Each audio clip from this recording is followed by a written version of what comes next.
Eu tenho uma convidada, Ana Hirschburg. A Ana é psicóloga, ela atende casais e atende adolescentes.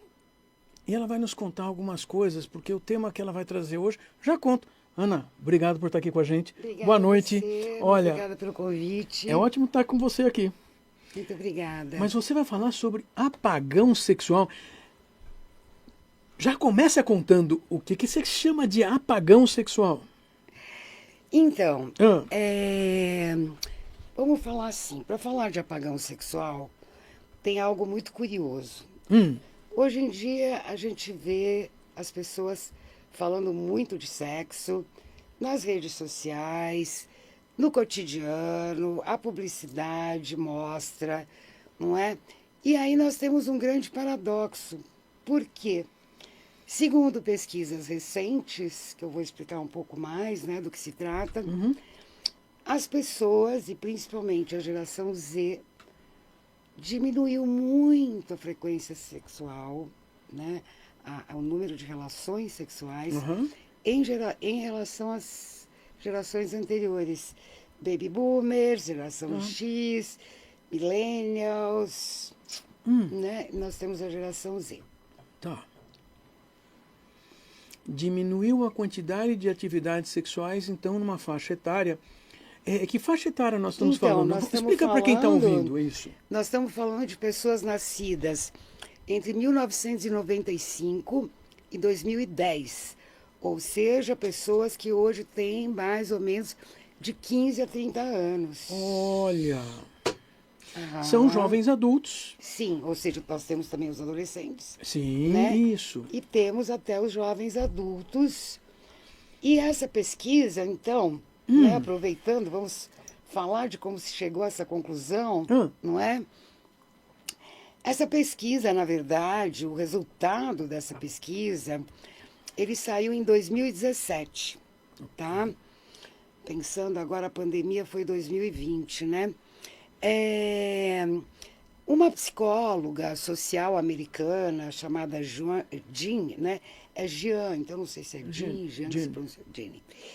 Doente, da Faculdade de San Diego, na Califórnia, realizou uma pesquisa extensa ao longo de anos e focando mais ou menos na atividade sexual das várias gerações. E, surpreendentemente, ela verificou que essa geração mais jovem, essa que nós estamos falando, a chamada geração Z, mantinha um número, assim, as pesquisas mostram mais ou menos 40% menor de atividade sexual em relação às anteriores. Fato bastante curioso.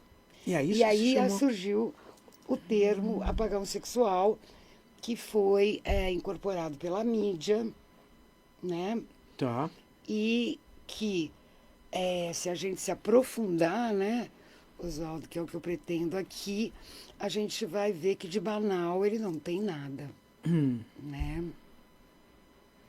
Pois é um termo que dá uma sensação de que você está falando de toda uma geração, durante muitos anos, então, um grupo grande de pessoas que teria menos atividades sexuais, apareceria menos, então, nas pesquisas de frequências coitais. Sim. Nós estamos falando de frequências coitais, de relações sexuais genitais. É isso? Então, a coisa não fica tão clara assim. Por quê? Vamos pensar o seguinte. A geração Z é a primeira geração que já nasceu numa época de internet e smartphone. Claro. É a primeira, não é? Então, as outras gerações, elas pegaram essa transição do analógico para o digital. Esta já nasce imersa nessa questão das telas. Com outro formato de aprendizado e outro formato de interação. De interação com o outro, né? Mas eu gostaria de ampliar um pouco o tema. Eu sou psicanalista, né? de sair um pouco dessa questão estatística e ampliar um pouquinho essa questão, né? Então, só para ficar claro, ela não fala de diminuição de desejo. Não, ela Não. fala de diminuição de Diminuição de atividades desejo. sexuais presenciais com Isso, genitais. né? E eu acho que é muito fácil, né, a gente entender os motivos do porquê disso. É a primeira geração que tem as relações mediadas por uma tela, né? Não que as outras não tivessem, mas assim, Não a possam primeira, ter. que assim, eu posso me relacionar com o outro mediado por uma tela. Então eu não preciso exatamente desse encontro presencial. Aham. Inclusive, ele me assusta. Por quê? Porque o outro é uma alteridade, né? Então, se eu vou encontrar esse outro presencialmente, eu posso frustrá-lo, ele pode me frustrar. Nós temos a pornografia de fundo, né? Um grande acesso à pornografia. Eu estou falando tudo assim de questões estatísticas, né? A pornografia, o acesso fácil. Só que nós temos o problema da performance da pornografia, então eu tenho que ser tão bom quanto, Ok. né? Nós vivemos numa sociedade de culto ao corpo. Então, se eu não tiver com o corpo perfeito, se eu digo meninos e meninas, né, não vai dar certo. E, de qualquer maneira, a geração Z se fala muito, né, de uma geração muito narcísica, de uma geração muito mimimi, né? Mas eu vou trazer a leitura que eu faço é deles como uma radiografia, como um reflexo de algo que pertence a todas as outras gerações, né? E que eles servem como uma radiografia do que acontece culturalmente na nossa época hoje. Essa é Quer a dizer, minha existe um hipótese. contexto cultural que determina uma série de formas de relacionamento que antes não existiam.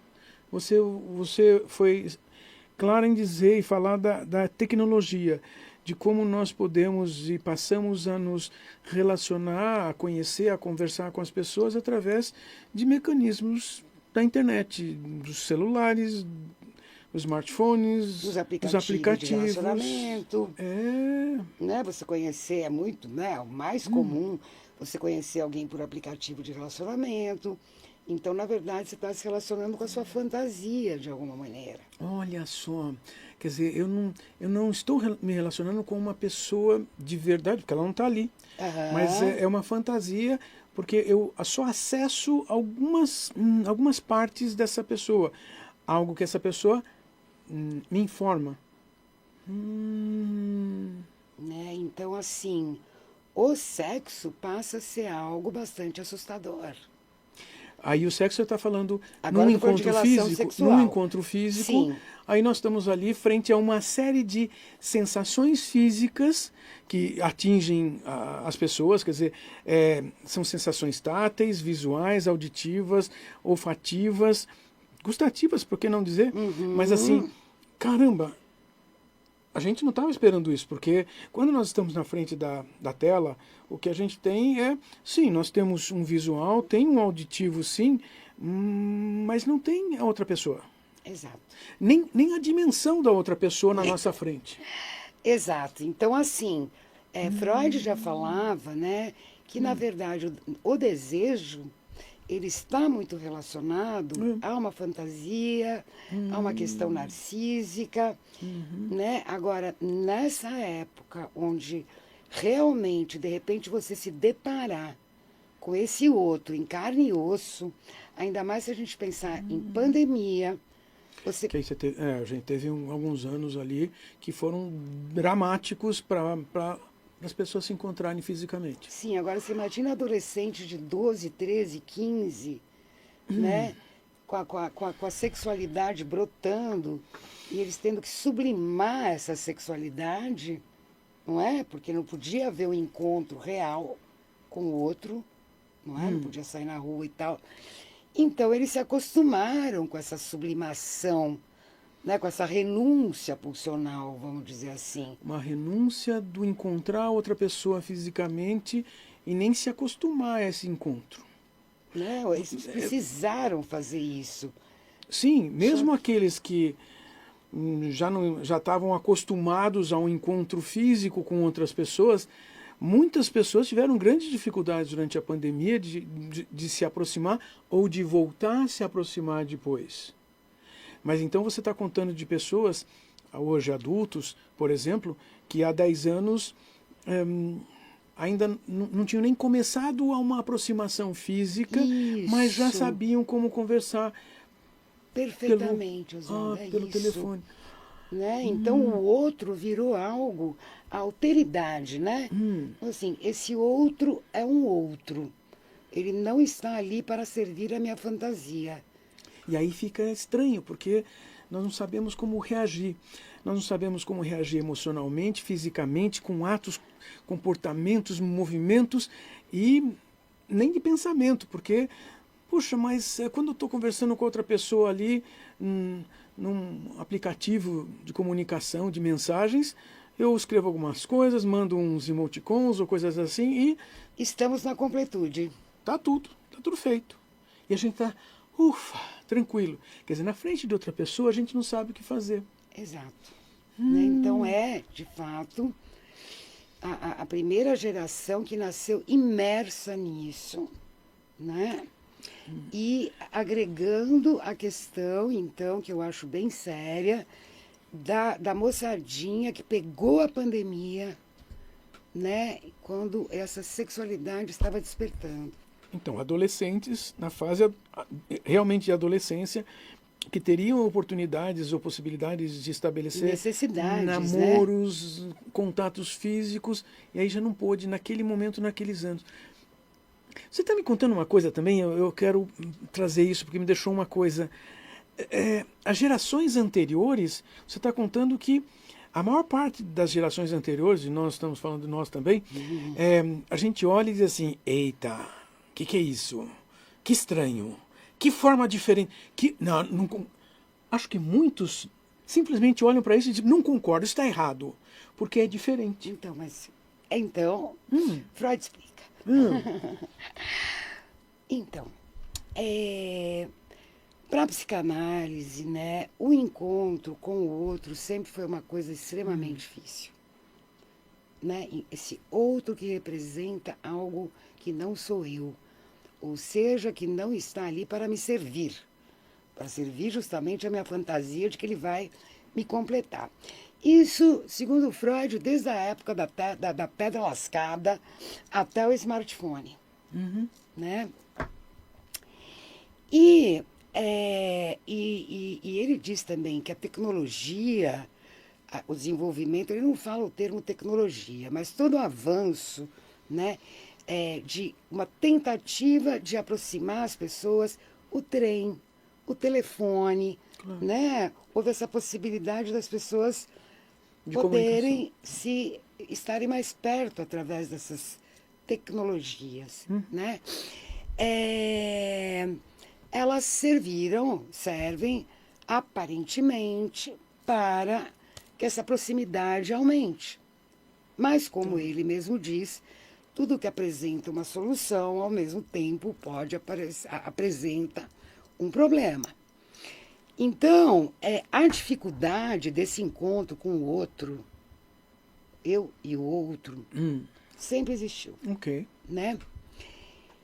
E aí a gente pode pensar numa coisa extremamente interessante, que o primeiro a desenvolver uma tecnologia é o bebê. Qual é a tecnologia que o bebê desenvolveu? O dedão. Né? O bebê, então, ele percebe que essa proximidade com o outro, com a mãe, digamos assim, ele tem algo de muito bom e tem algo de ruim, como a dependência que é criada e coisa e tal. Então ele pega a ferramenta que ele tem, que é o dedão, e aí ele vai se satisfazendo com isso, com essa tecnologia, né? Qual o problema? O problema é que se ele alucinar demais, se ele ficar nisso, só ele morre. Ele não pode ficar nisso. Ele tem que aceitar o seio, né? E eu vejo que, de alguma maneira, esse é o problema que a gente pode, vamos dizer assim, fazer uma extensão para essa geração Z. Ou seja, os aplicativos, o meio de comunicação através do smartphone é uma maneira de eu usar o meu próprio dedão para trazer sensações para mim e estou bem. Estou bem, mas você usa um termo forte, né? Porque aí é uma alucinação, no sentido de eu evito a realidade externa, Isso, o viver com a exato. outra pessoa. Exato. É exatamente isso. Exatamente isso. Esse é o perigo. Por quê? Porque Tá. o desenvolvimento psíquico, a saúde psíquica na nossa condição humana é o encontro com o outro, é o encontro presencial com o outro, não é? Então, assim, não dá pra gente dizer que eles não estão se encontrando, mas nós temos videogames, nós temos... Você conversa com um adolescente, mesmo com 24, 25, gente, é uma relutância em largar aquele videogame, né? Você falou, você não vai encontrar fulaninho, não vai na balada, não vai, bom, veja bem, né? Quer dizer, tem até um termo que eu esqueci agora, que é dos viciados em vida digital, né? Não sei se você sabe, eu esqueci o nome agora. A pessoa entra verdadeiramente em pânico sem o smartphone, né? Claro. Então virou algo assim, um vício. Eu preciso disso do meu lado, então não é incomum a gente ver pessoas, eu estou com alguém, Sim, e está sim. olhando para o celular, como se, né, o meu grande companheiro, a minha grande alucinação, a minha grande droga está aqui. Quer dizer, você está contando que, de repente, muitas pessoas vão usar o smartphone, os aplicativos, essa comunicação virtual, para trazer sensações de bem-estar, aplacar sensações ruins. Só que... Inclusive uma completude sexual, né? claro. Nesse sentido. Então, Claro. eu vou lá, Que a olho... pessoa passe a chamar de sexual, de sexualidade, ou de uma satisfação sexual. E não é física, não é genital e não é num encontro físico com a outra pessoa. Isso, não é genital. Né? Nesse sentido do Não, então, encontro com o outro. por isso que aquela pesquisa chama um apagão sexual, porque assim, não, elas não têm encontro físico. Não, não tem. Mas tem outras formas de encontro. Só que você também está sugerindo que muitas dessas pessoas estão num mecanismo quase de evitação, então, daquele contato físico real com outra pessoa ali grudada, porque simplesmente não sabe o que fazer. Tipo assim, pavor. Por quê? Porque também está se afastando daquele mecanismo virtual que, olha, ali está gostoso, é tranquilo, eu sei fazer. É interessante porque você está falando assim, vem sempre uma coisa, nós humanos, nas culturas humanas, não arranjamos um jeito de ensinar atividades ou aproximações sexuais às crianças e adolescentes. Ensinar significa de maneira organizada, de maneira pedagógica, ou seja, olha, todo mundo aprende da mesma maneira. E aí nós temos a possibilidade de maneiras muito idiosincráticas, né? Porque assim, eu estou no aplicativo ali, eu me dirijo para sensações, buscas do que eu acho que faz bem para mim. Não é que eu acho, eu sei que faz bem mesmo, ou eu tenho sensações, eu tenho emoções e eu vivo buscando essas emoções. Não que elas sejam produtivas, que esse é outro problema também, não é? Tem pesquisas que dizem que a geração... Então, olha só. É uma geração... Então, não, só para a gente completar essa primeira... isso que a gente vinha falando, tem um filósofo chinês, acho que é coreano, não sei se você já ouviu falar nele, ele chama Bing Han-shun. Ele é muito... Ele escreve muito, faz muita leitura da sociedade que a gente vive hoje, né?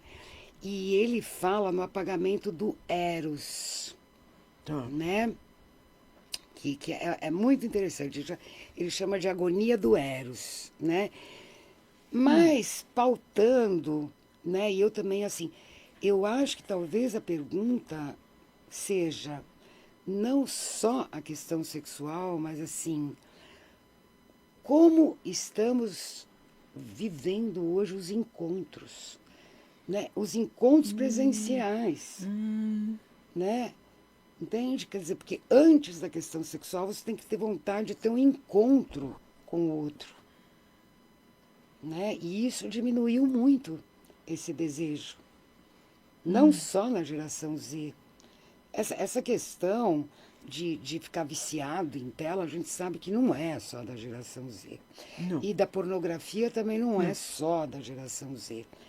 E a questão narcísica, eu sei lá, um cara de 40, 45, de repente ele falha sexualmente, também não é só da geração Z. Uhum. Então todos nós estamos muito mais ansiosos. Olha. Né? Olha só, Ana, você está trazendo uma coisa para todo mundo que está ouvindo, assistindo ao vivo, assistindo depois no YouTube, seja da Rádio Vibe Mundial ou do Impassex, né, Instituto Paulista de Sexualidade, ou aí no Instagram do Café com Sexologia. Mas você está contando algumas coisas que merece a gente colocar atenção e ficarmos atentos para entender o que está acontecendo, para auxiliar no movimento social. E em algum momento isso vai mudar. Só que nós sabemos, nós estamos conversando aqui, nós não estamos propondo que tem uma solução, hein, gente? Volta todo mundo. Não, porque não. Que o mundo está em mudança. Não. Você sabe que no Japão já é oficializado, você pode casar com robô. Isso. Também isso já aconteceu na Arábia. Na Arábia também, né? Então, o que acontece? A gente não sabe para onde isso caminha. Mas que o encontro com a alteridade, ou seja, com alguém diferente de mim, virou algo bastante problemático, né? O seu outro. Parece que a mensagem que você está dizendo é que nós precisamos compreender como que cada um de nós promove ou se permite a se aproximar do outro. Isso. Essa é a grande mensagem, porque assim, você está falando que não interessa se eu tenho 10 anos, 15 anos, 20 anos, 40 anos, 50 anos. Eu tenho que prestar atenção em mim para entender como é que eu me aproximo da outra pessoa. Para que eu vou me aproximar da outra pessoa? E assim, primeiro eu me aproximo, depois eu vou ter a possibilidade de um encontro de intimidade física, de intimidade sexual, de intimidade emocional. Isso, a palavra é perfeita. Intimidade. Estamos com medo da intimidade. Porque você está, assim, eu estou já chamando para um fechamento aqui, porque é exatamente essa sensação que você está me passando. Nós temos que compreender que esses são mecanismos, sim, de uma geração, é óbvio, mas é uma geração que não é uma geração por ser uma geração. É uma geração porque tem um contexto histórico e social mediado por uma tecnologia diferenciada das gerações anteriores. E, no entanto, a grande discussão independe de ser dessa geração, mas depende de nós estarmos disponíveis para estar com outra pessoa. Perfeito. Fisicamente. Isso. Vocês ouviram? Essa é a grande mensagem. Sabe, Ana, eu gostaria de estar ouvindo você aqui. Eu venho contar para vocês que fazia muito tempo que eu não ouvia a Ana, porque nós chegamos a estudar juntos na faculdade. E assim, ouvir alguém que a gente ouvia lá na faculdade, né, conversando, assistindo aula, ouvir você trazer uma compreensão de mundo que move um indivíduo dentro de um contexto social, dentro de um contexto histórico, porque a gente diz, geração, né? Essa geração, aquela geração. As gerações ganham nomes porque são leituras sociológicas. Porém, nós temos que entender a pessoa que chega ali na nossa frente no consultório, essa pessoa é um indivíduo. Ela está imersa nesse contexto? Está. Mas você está contando que primeiro o ser humano precisa, para estabelecer qualquer tipo de relacionamento de proximidade, olha, nem falei intimidade, é necessário estar lá, junto da outra pessoa. O que vai acontecer aí depende das duas pessoas poderem se juntar. Mas, se eu nem dou a oportunidade de chegar lá, vai ser um problema. Mas vai ser mesmo? Talvez não. Talvez não seja. Mas é que a gente... Porque, só complementando, né? E acho que eu já falei, vou falar de novo. A felicidade está no encontro com o outro, presencial. Essa é a felicidade. Essa é a pressuposição de sermos humanos. Isso. Estarmos em movimento, mas humana. lidar do relacionamento. Nós queremos deixar essa mensagem para vocês que estão ouvindo ou assistindo. Também as pessoas ouvem muito no Spotify e nos streams de áudio. Bastante. Porque, afinal de contas, as pessoas saem por aí dirigindo, ouvindo alguma coisa. E assim, queremos deixar essa mensagem para vocês, porque nós precisamos pensar sobre as nossas vidas. Pensar já é um bom passo. Ah, mas estou me sentindo dentro de um problema. Aí podemos auxiliar a reconhecer os novos caminhos. Mas eu quero agradecer à psicóloga Ana Richburg. Eu que agradeço, Ana, Oswaldo, um prazer. É ótimo estar aqui com você e trazermos essas mensagens para as pessoas. Obrigado mesmo. Um abraço para todos. Obrigada. Nos vemos domingo que vem, ao vivo, às 20h30, pela Rádio Vibe Mundial e pelo Instagram do Café com Sexologia. Até mais, gente.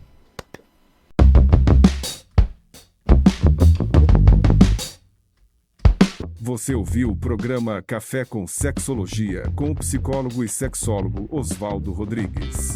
Todos os domingos, ao vivo, às 20h30 da noite.